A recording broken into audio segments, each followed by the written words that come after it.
Hello, trying something new. I'm going to do a video every day giving you an update on my progress with a 30-day painting challenge. Instead of doing 30 paintings in 30 days like I did before, I'm going to do a minimum of 30 minutes of painting or painting related, working on my artwork. 30 minutes a day for 30 days. And I started today, which is March 18th, I believe. And I'd already picked a couple of images that I was considering painting and printed them out ahead of time.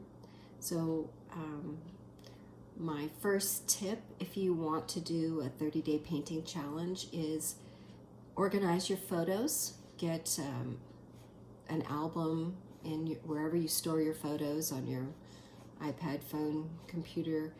Do an album of reference photos. Start large maybe and just put everything in there you're thinking about painting.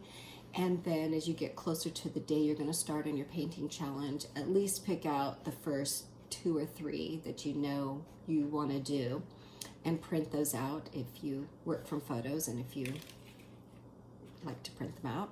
I like to do both. I print on regular paper, and then typically I do something called the grid method for transferring that onto my watercolor paper or canvas. And I'm just going to explain that process today, how I get started. So I picked out my photo, printed it out on paper, and then I use the grid method.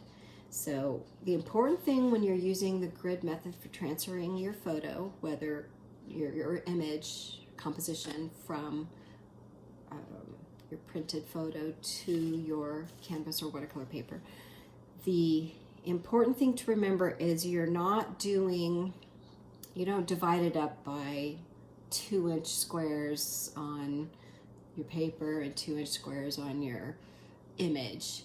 You divide the image and the space with the same division. So what I mean is, here's my example.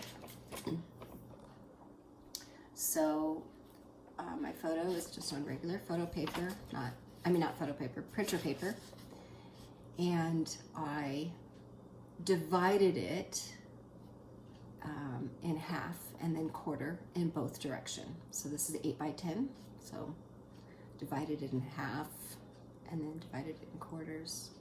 Did the same the other way. And because the image is dark and the pencil marks won't show up on it, I use white chalk. It's another tip. If you have